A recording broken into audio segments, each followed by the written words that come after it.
पता ही नहीं किसी को।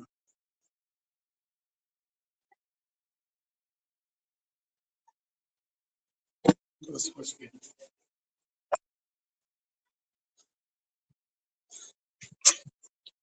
गुस्सा लगता है हमको यार, नौटंकी ज्यादा। Morning sir. Good morning Abhinav, how are you? Fine sir. Satyam कैसे हो? Morning sir. मॉर्निंग, ठीक हो? Yes sir. कल कितने बच्चे थे हमारे साथ? 2 ही बच्चे थे ना? Yes sir. ओके, आप लोग का जितना भी नोट्स है ना सब व्हाट्सएप पे अपलोड कर देंगे, आप लोग को देख लीजिएगा कल आज सर। ना। कल हम डाल देंगे, टुमारो।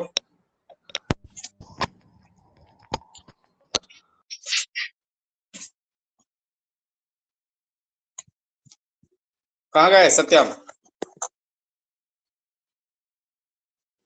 सर हाँ जी बोलो। सर सीबीएसई 10th के एग्जाम में मीनिंग भी आता है लिखने के लिए? हाँ मीनिंग तो आता ही है, देखना पड़ेगा हमको सिलेबस। तो पूरा चैप्टर सर का मीनिंग याद करना पड़ेगा? ना ना, पूरा चैप्टर का नहीं, जो आपका बुक होता है ना, जो चैप्टर होता है, जो मेन उसमें जो ग्लोसरी में दिया रहता है वो सब याद कर लेना है। कुछ खास लेसन में से कुछ याद कर लेना, बस उतना ही। जैसे हम लोग कोई लेसन पढ़ रहा है उसका इम्पोर्टेंट वर्ड मीनिंग जो होता है, जैसे कि अभी हम लोग शुरू करने वाले डस्ट ऑफ स्नो, तो उसमें हेमलॉक दिया है, रियूड दिया है, तो ये सब का मतलब क्या होता है उसको याद कर लेना है। और जो इम्पोर्टेंट लगेगा वो हम आपको बता देंगे।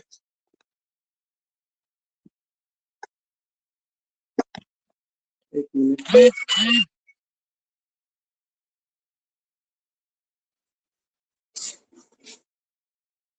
ठीक है अभिनव, और ये क्या नाम लिखा है? मेंटल, कौन है ये?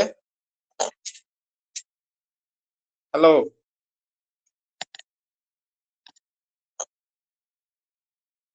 क्या नाम होगा आपका? चला गया अभिनव? Yes sir. सत्यम आया था, सत्यम चला गया अभी। हाँ बोल, नाम बताइए। Nikhil. Nikhil. Nikhil, good morning, how are you? Fine sir, good morning. तो चलो शुरू करते हैं हम लोग। आपका जो हम लोग एक लेसन खत्म कर दिए थे कल। लेसन का नाम था आपका the fun they had, suppose the fun they had, no no no, a letter to God। Letter to God खत्म हो चुका है। अभी हम लोग आए हैं, पेज नंबर है आपका, पेज नंबर 14।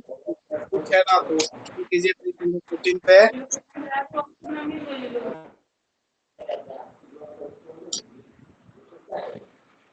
हो गया?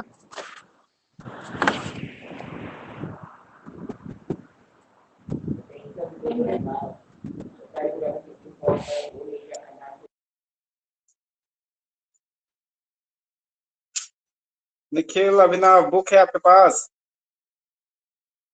Yes sir. पेज नंबर 14 पे आओ। आ गए सर। क्या लिखा है? Dust of snow, Robert Frost. Robert Frost ने लिखा है डस्ट ऑफ स्नो, ठीक है ना? Dust of snow, dust of snow का मतलब होता है आपका बर्फ, बर्फ का धूल, जो नहीं पतला पतला एकदम बर्फ गिरता है, अच्छा लगता है, हेलस्टोन नहीं। उसी के बारे में हम लोग इस लेसन में पढ़ेंगे। तो ये ज्यादातर मैंने को जो हो रहा है यहाँ पे, ये है रॉबर्ट फ्रॉस्ट, ये अमेरिकन राइटर है। इन्होंने कुछ लिखा है, जो उनको अनुभव होता है वही वो लिखते हैं, लोगों को बताते हैं। तो डस्ट ऑफ स्नो ऐसे देखा जाए तो हम लोग का मतलब हो गया कि बर्फ का धूल। अब इसमें क्या है, आपकी पोएम छोटा सा है, उसको हम लोग देखते हैं। निखिल रीड कीजिए तो, पढ़िए तो थोड़ा सा, बुक है ना आपके पास? Yes sir. पढ़ो। The way a crow shook down on me the dust of snow from a hemlock tree has given my heart a change of mood and saved some part of a day I had dreamed. कौन है? संकेत, good morning. Good morning sir.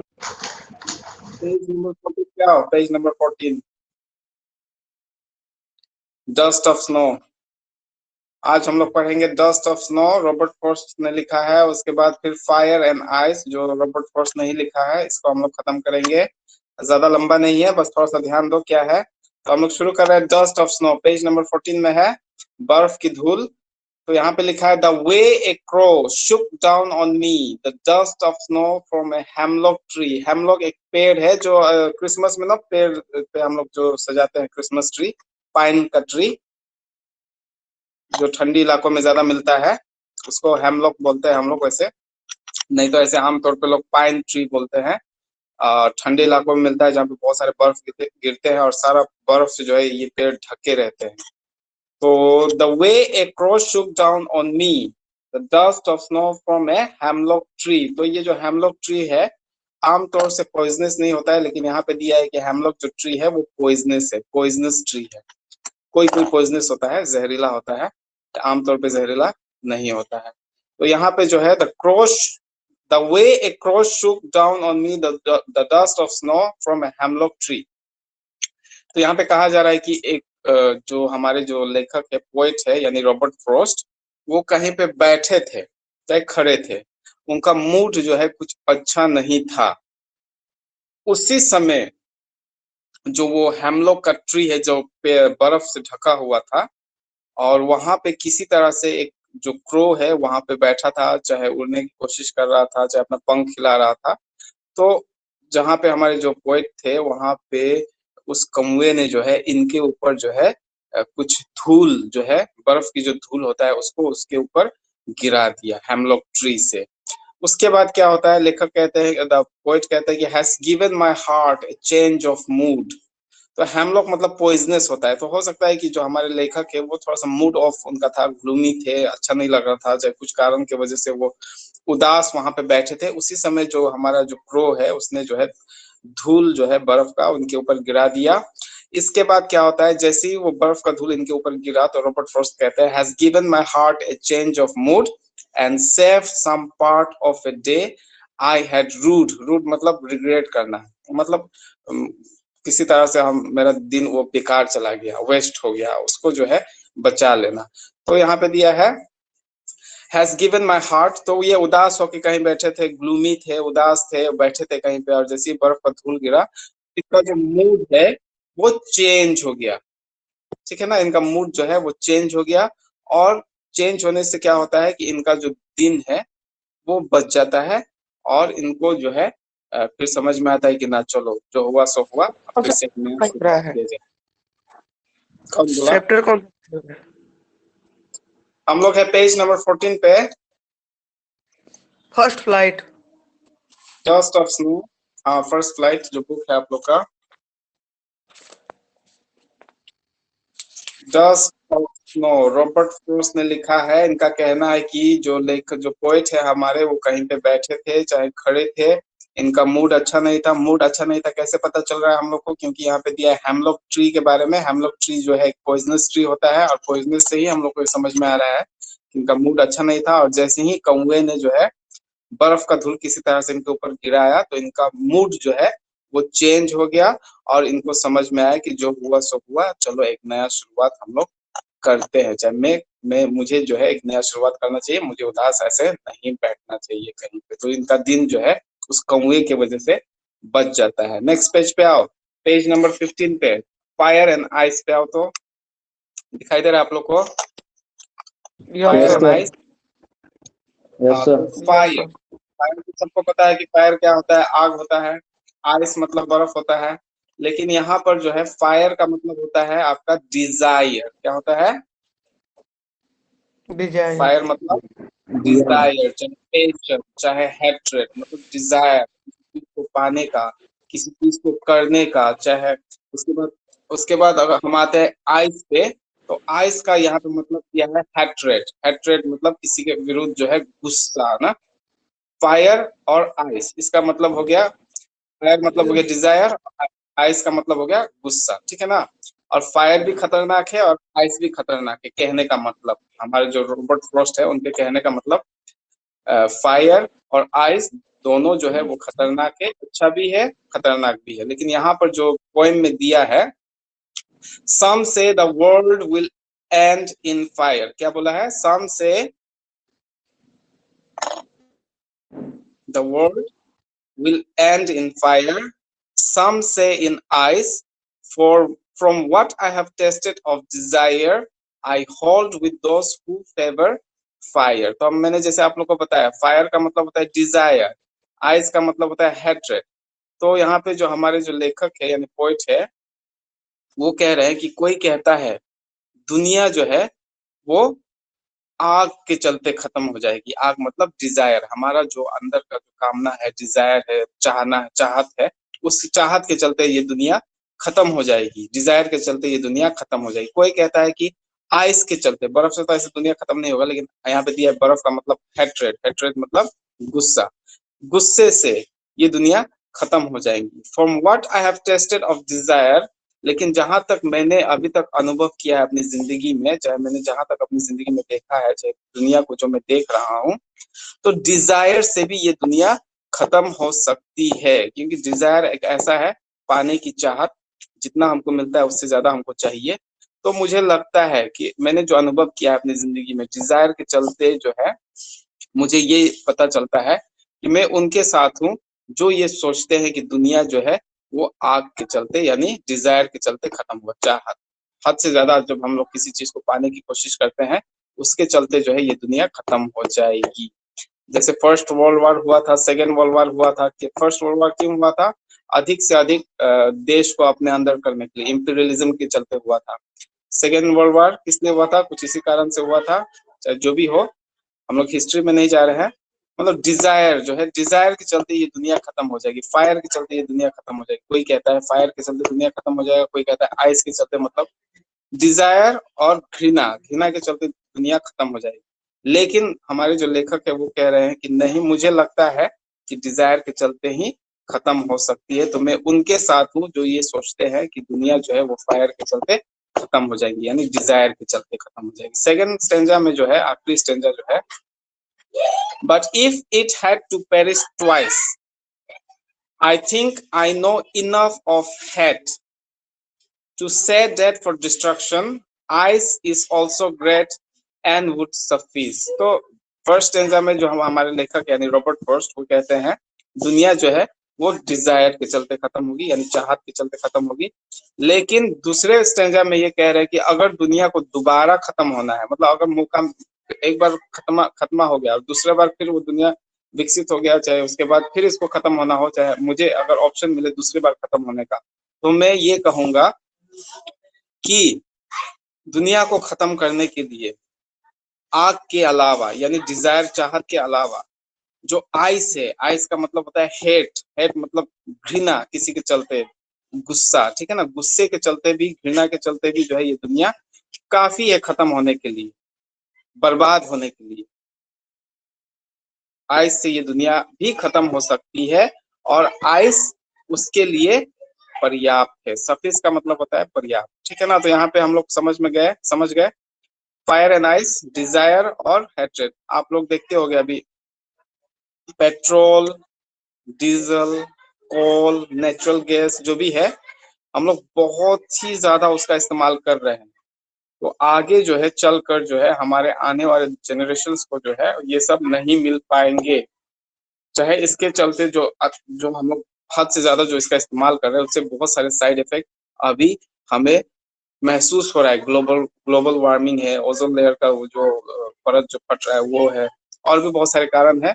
तो हम लोग को option तलाशना है कि हम लोग इतना इस्तेमाल ना करें, अपने दिल को मतलब ये समझाना है कि नहीं, हम लोग ज्यादा किसी चीज का चाहत ना करें। तो कहने का मतलब यहाँ पे ये है रॉबर्ट फ्रॉस्ट का, कि जो हमारा जो डिजायर है, जो चाहत है, उसको हम लोग सीमित करें। जो हमारा घृणा है दूसरे के प्रति उसको हम काबू में रखें, ताकि हम लोग सब जो है इस दुनिया में अच्छे से रह सके और दुनिया को एक अच्छा मतलब सबके लिए एक अच्छा जगह दे सके इस दुनिया में रहने के लिए। तो यहाँ पे कहने का मतलब जो है, हमें हद से ज्यादा किसी चीज का डिजायर नहीं रखना चाहिए और हद से ज्यादा किसी के विरुद्ध जो है हेट्रेड नहीं रखना चाहिए। ये हो गया हमारा फायर एंड आइस। तो हम लोग आज खत्म किए dust and snow and fire and ice, दोनों लिखा है रॉबर्ट फ्रॉस्ट ने। यहाँ पे जो वर्ड मीनिंग दिया है, हेमलॉक का मतलब, हेमलॉक ट्री का मतलब हो गया, हेमलॉक का मतलब हो गया पॉइजनस ट्री। रियूट का मतलब हो गया कोई ऐसा बात जो हम रिग्रेट कर रहे हैं, अफसोस कर रहे हैं।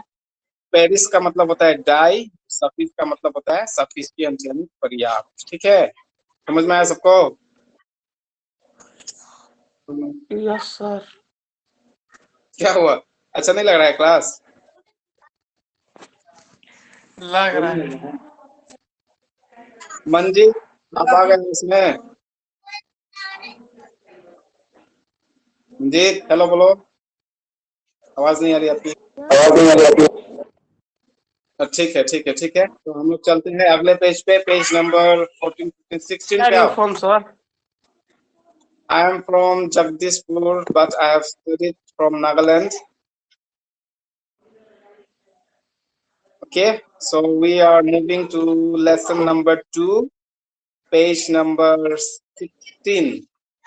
Lesson name is Nelson Mandela Long Walk to Freedom. Turn your pages to page number 16, please. Page number 16. Lesson 2, Nelson Mandela Long Walk to Freedom. मिला?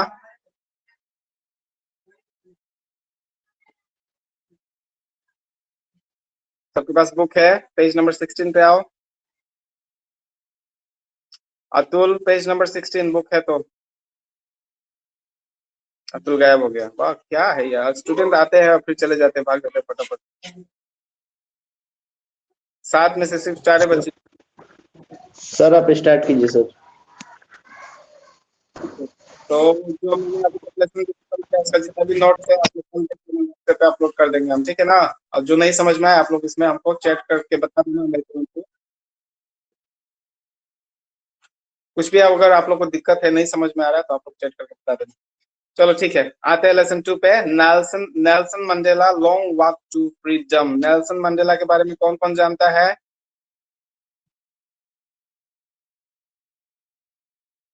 नेल्सन मंडेला के बारे में किसने किसने सुना है, किसको किसको पता है उनके बारे में?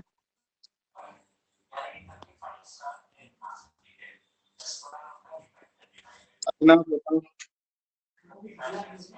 सर नेल्सन मंडेला अफ्रीका के थे और उन्होंने एक लंबी लड़ाई लड़ी आजादी के लिए, है ना? Long walk to freedom. तो नेल्सन मंडेला के बारे में हम लोग इस चैप्टर में पढ़ेंगे, और इन्होंने जो है एक लंबी लॉन्ग वॉक टू फ्रीडम, इन्हें एक बहुत लंबा सफर इन्होंने तय किया। किसके चलते? आजादी पाने के लिए। जैसे हमारे देश में जो महात्मा गांधी थे और बहुत सारे जो हमारे जो लीडर्स थे, फ्रीडम फाइटर्स थे, उन्होंने जो लंबी लड़ाई लड़ी थी, वैसे ही जो है नेल्सन मंडेला ने अपने देश के लिए यानी साउथ अफ्रीका में जो है एक लंबी लड़ाई लड़ी थी अपने देश को आजाद कराने के लिए। और वहां पे एक कानून चलता था,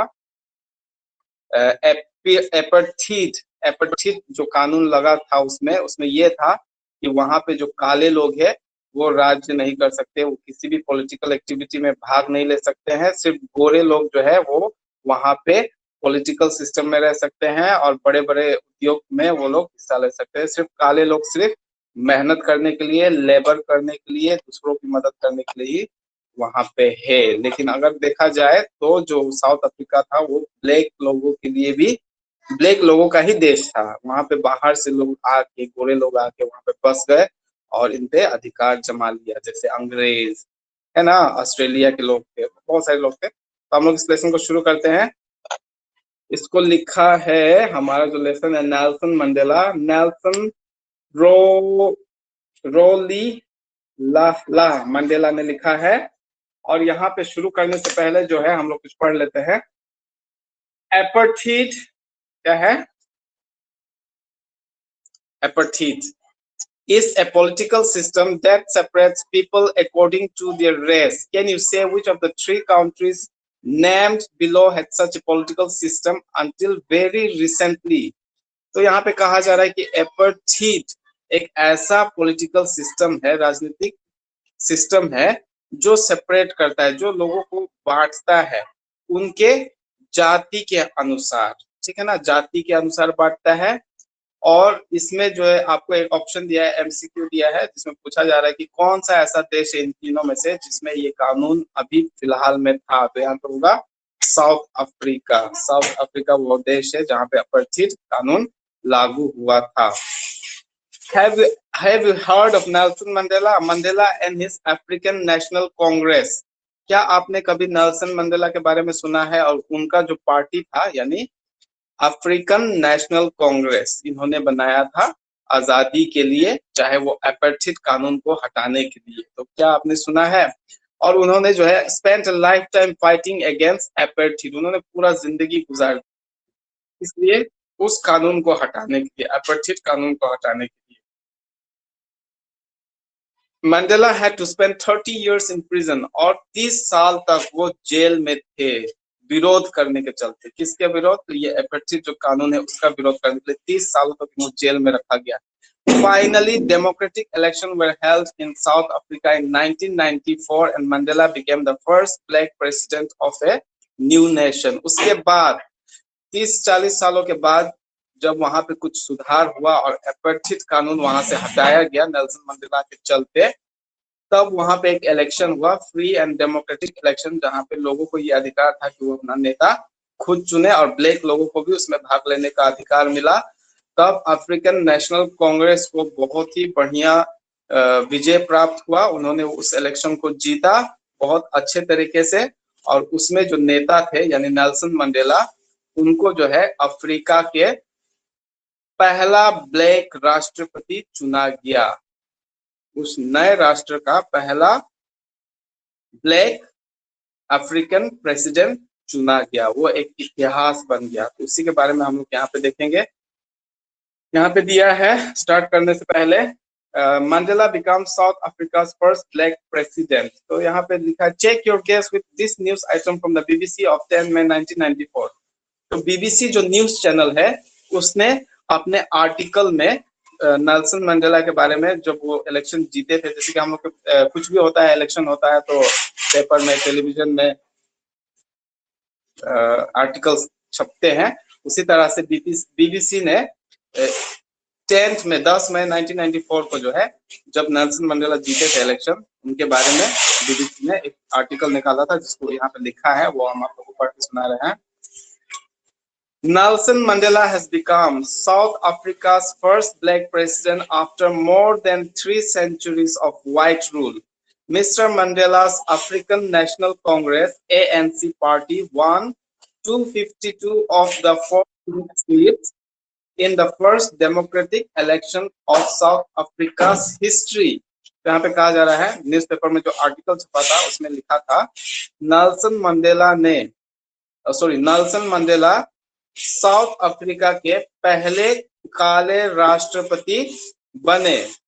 300 सालों के बाद पहले काले राष्ट्रपति बने, मतलब इससे पहले जो है सिर्फ गोरे लोग जो है वो राज्य करते थे, तो काले लोगों को वो अधिकार नहीं था भाग लेने का इलेक्शन में। लेकिन 300 सालों के बाद ये अधिकार मिला और उस अधिकार में नेल्सन मंडेला का जीत हुआ और वो पहले काले राष्ट्रपति बने अफ्रीका के। और कौन से पार्टी का? तो अफ्रीकन नेशनल कांग्रेस को 400 में से 400 में से आउट ऑफ 400 252 सीट मिले थे। 252 यानी मेजोरिटी सीट इनको मिला था, तो इनको इलेक्शन ये जीते बहुत अच्छी तरह से और ये वहां के राष्ट्रपति बने। The inauguration ceremony took place in the Union Building Amphitheatre in Pretoria today, attended by politicians and dignitaries from more than 140 countries around the world. Never, never again will this beautiful land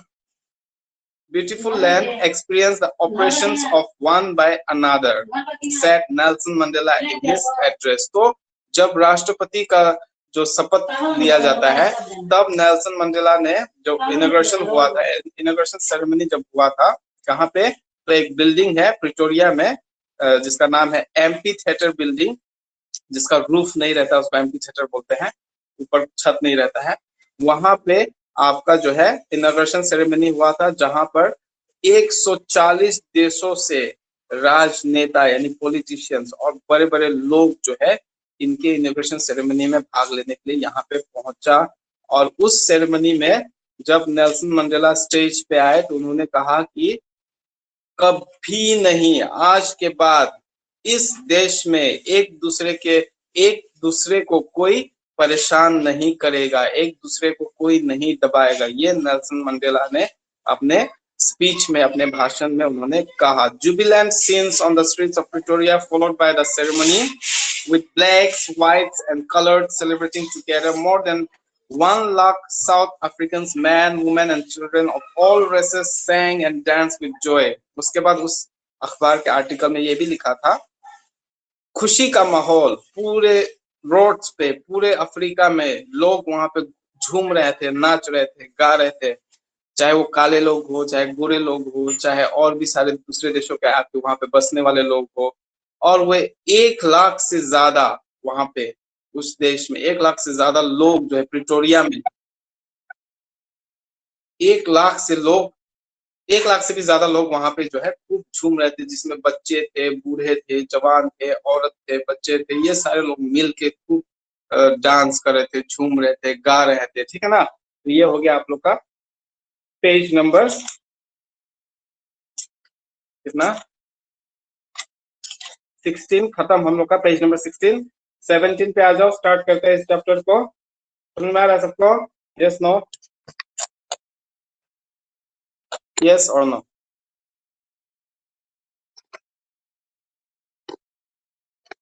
सब लोग मेरे साथ हो कि नहीं?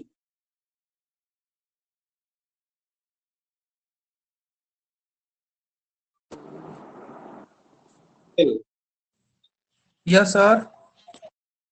हाँ response करो, नहीं तो मुझे समझ में नहीं आएगा कि आप लोग समझ रहे हो कि नहीं समझ रहे हो। चलो पेज नंबर 17 पे आते हैं, जिसमें लिखा है 10th May dawned bright and clear. For the past few days I had been pleasantly besieged by dignitaries and world leaders who were coming to pay their respects before the inauguration.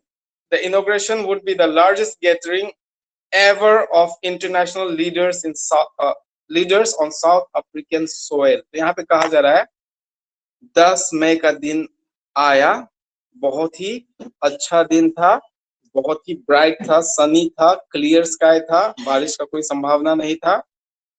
और पिछले कुछ दिनों से I had been pleasantly besieged, मुझे बहुत सारे लोगों ने घेर के रखा था। किसने घेर के रखा था? तो डिग्निटरीज ने, बहुत सारे देश के जो अलग अलग देशों के जो महान लोग हैं, वे लोग मेरे पास आके मुझे बधाई देने के लिए आके मुझे घेर के रखे थे। उसके अलावा जो लीडर्स है, दुनिया भर के जो लीडर्स होते हैं वो, और बहुत सारे बड़े बड़े हस्तियां, इनको घेर के रखे थे। नेल्सन मंडेला को बधाई दे रहे थे कि आपने बहुत अच्छा काम किया, आपने इतना लंबा लड़ाई लड़ा, आपने आजादी पाया, आपको राष्ट्रपति चुना गया। तो इसलिए सारे लोग जो है एक दूसरे को, इनको बधाई देने के लिए इनके घर पे मिलने आए थे। और इनॉग्रेशन से पहले, और इनॉग्रेशन कहाँ होना था? तो यहाँ पे लिखा है कि the inauguration would be the largest gathering ever of international leaders on south African soil. तो साउथ अफ्रीका के धरती पे अब तक का ये सबसे बड़ा गैदरिंग होने वाला था वर्ल्ड लीडर्स का। मतलब पूरा दुनिया के जितने भी लीडर्स थे, महान हस्तियां थे, उन सबका एक बैठक होने वाला था जिसमें बहुत सारे लोग आने वाले थे। तो ये साउथ अफ्रीका के लिए पहला मौका था। The ceremonies took place in the lovely sandstone amphitheater formed by the Union Buildings in Pretoria. तो कहा जा रहा है कि ये सेरेमनी कहाँ हो रहा था? तो ये सेरेमनी जो है एक बहुत ही खूबसूरत बिल्डिंग जो सैंडस्टोन से बना हुआ था, एक एम्फीथिएटर था, बहुत बड़ा ग्राउंड था जहाँ पे छत नहीं था, मतलब मान के चलो उसको स्टेडियम तरह का।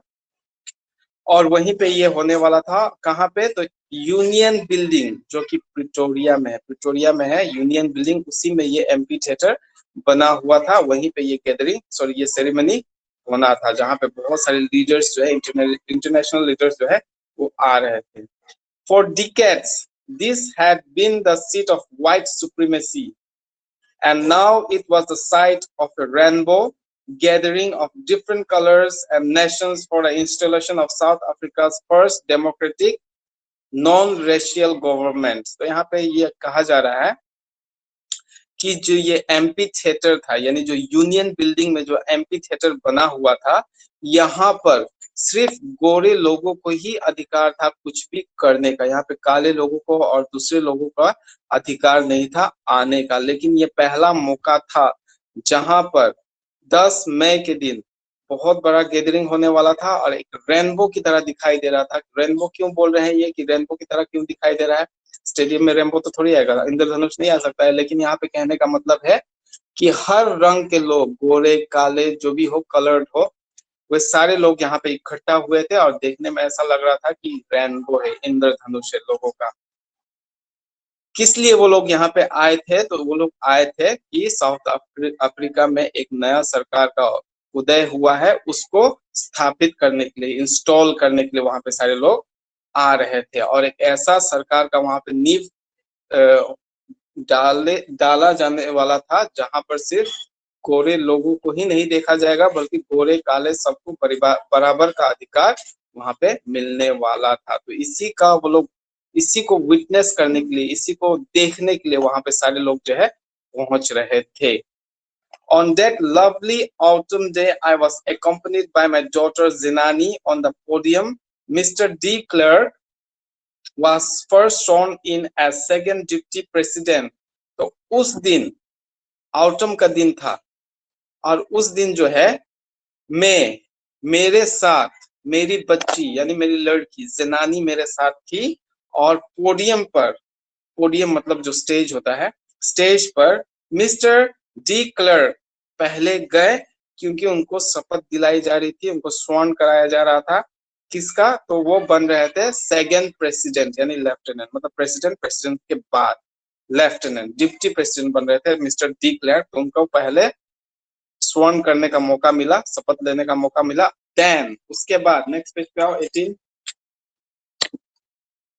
थाबो बेकी बोलो चाहे थाबो Beki was sworn in as first deputy president। उसके बाद जो है थाबो बेकी,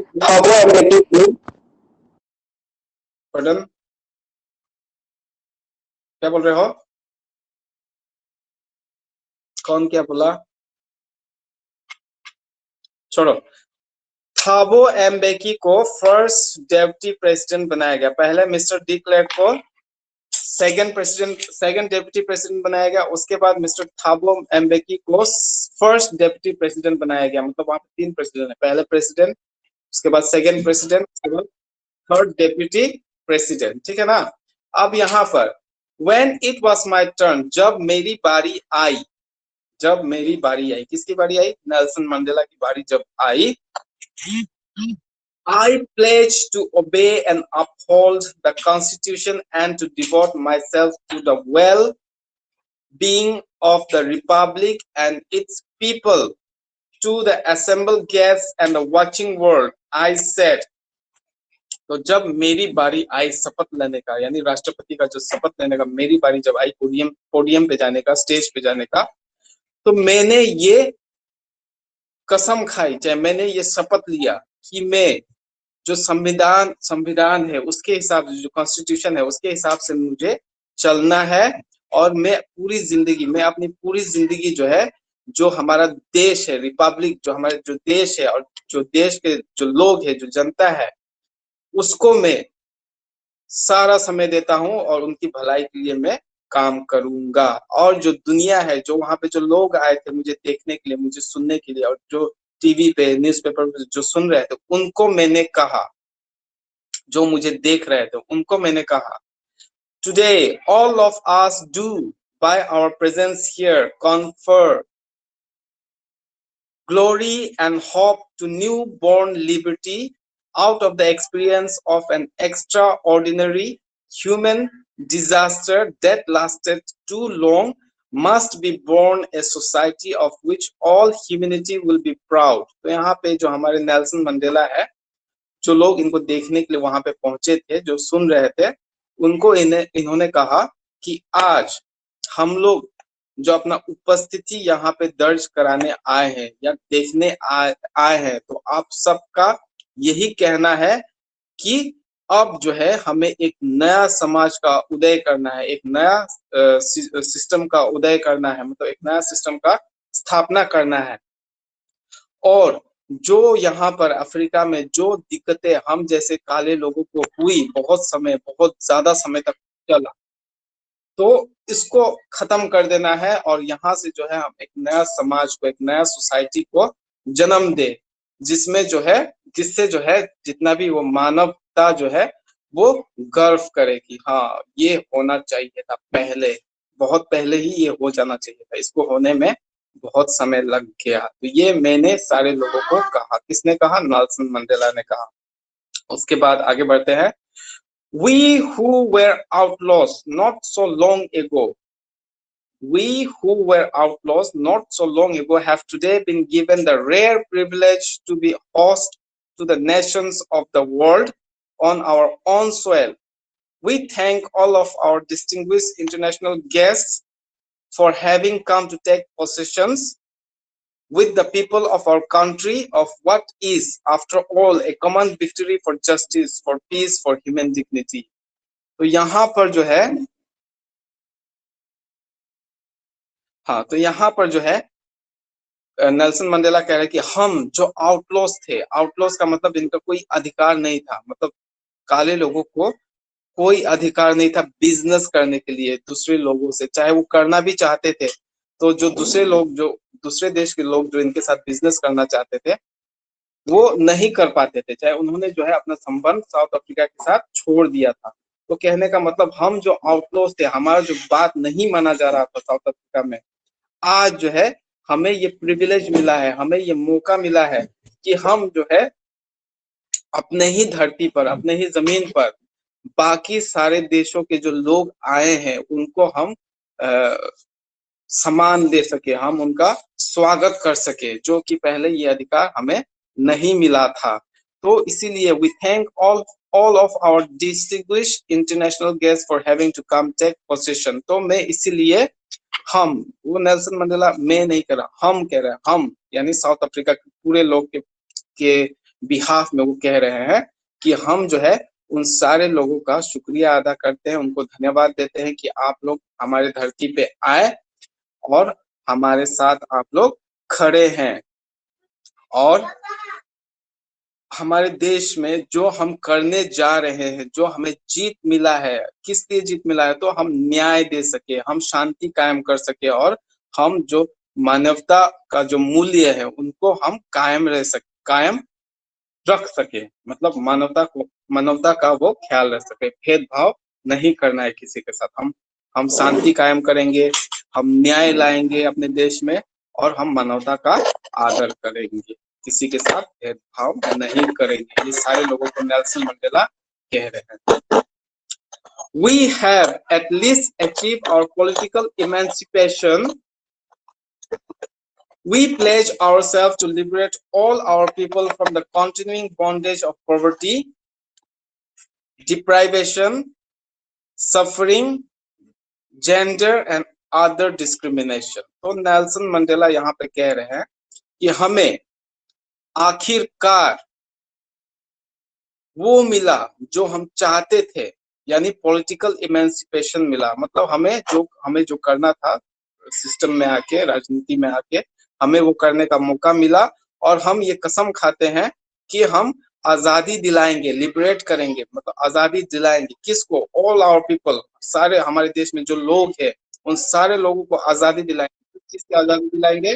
तो पॉवर्टी से, गरीबी से आजादी दिलाएंगे, डिप्राइवेशन से, भेदभाव से हम उनको आजादी दिलाएंगे, सफरिंग से, जो उनको दुख है, तकलीफ है, उनसे हम आजादी दिलाएंगे, और भेदभाव, जो जेंडर में जो भेदभाव होता है औरतों में पुरुषों में, इससे हम उनको मुक्ति दिलाएंगे, आजादी दिलाएंगे। और जो बहुत सारे डिस्क्रिमिनेशन है, जो तकलीफें दिया जाता है लोगों को हमारे देश में, उन सारी चीजों से हम, मेरी सरकार चाहे हम उनको आजादी दिलाएंगे। Never never and never again shall it be that this beautiful land will again experience the oppressions of one by another। नहीं, ऐसा कभी नहीं होगा इस देश में जहां पर इस खूबसूरत धरती पे, मतलब जो देश है हमारा यानी साउथ अफ्रीका, इस खूबसूरत देश फिर से दोबारा जो एपार्थाइड है, जो कानून था पहले काले लोगों के खिलाफ विरुद्ध, वैसा कभी नहीं हम होने देंगे इस खूबसूरत धरती पर। ये कहना है नेल्सन मंडेला का। तो वो सारे अपने जितने गेस्ट थे, ये सारे गेस्ट को ये सुना रहे थे। उसके बाद कहते हैं the sun shall never set on so glorious a human achievement, let freedom reign, God bless Africa। तो यहाँ पे वो कह रहे हैं कि the sun shall never set on so glorious and on human achievement, जो achievement जो इनको मिला हक अधिकार साउथ अफ्रीका के धरती पर, जो काले लोगों को जो अधिकार मिला, ऐसे अधिकार ऐसे मौके पे जो सन है कभी सेट नहीं करेगा, मतलब वो दिन कभी खत्म नहीं होगा इस धरती पे, मतलब इस साउथ अफ्रीका की धरती पे सन जो है उस दिन नहीं डूबेगा। और लेट फ्रीडम रीन, फ्रीडम की जीत हो, आजादी की जीत हो, और गॉड ब्लेस अफ्रीका, अफ्रीका पे ईश्वर जो है अपना आशीर्वाद आशीष हमेशा के लिए कायम रखे। यहाँ पे हम लोग स्टॉप करते हैं। आप किसी को कुछ पूछना है तो आप लोग पूछ सकते हो कि टाइम ज्यादा हो गया। अभिनव, संकेत, कुछ पूछना है? मंजीत, गोलू, निखिल। सर अफ्रीका का लैंग्वेज क्या है? अफ्रीका का लैंग्वेज अफ्रीकन होगा, पता नहीं, हमको खास याद नहीं है। वहाँ पे बहुत सारे अलग अलग कम्युनिटी है तो अलग अलग लैंग्वेज हो सकता है। खास देखना है तो आप सर्च कर लीजिए, हम बता देंगे आप लोग कल। और कुछ?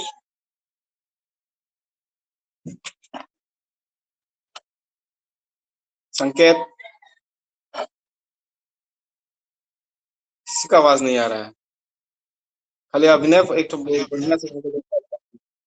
मंजीत, आप तो कुछ बोल ही नहीं रहे हो। सर अपार्थाइड सिस्टम क्या है सर? एपार्थाइड सिस्टम हम बोले थे ना आप लोगों को कि एक ऐसा सिस्टम था जहाँ पे सिर्फ पूरे लोगों को अधिकार था बिजनेस करने का, पॉलिटिकल सिस्टम में रहने का, इलेक्शन लड़ने का। काले लोगों को एकदम अधिकार नहीं था। वही अपार्थाइड कहलाता था। समझ गए? जिसके लिए नेल्सन मंडेला ने एक लंबी लड़ाई लड़ी और इस सिस्टम को उन्होंने खत्म किया। तब जाके वहां पे इलेक्शन हुआ ताकि सारे लोग बराबरी से इलेक्शन लड़ सके। गोलू, बोलिए आप कुछ।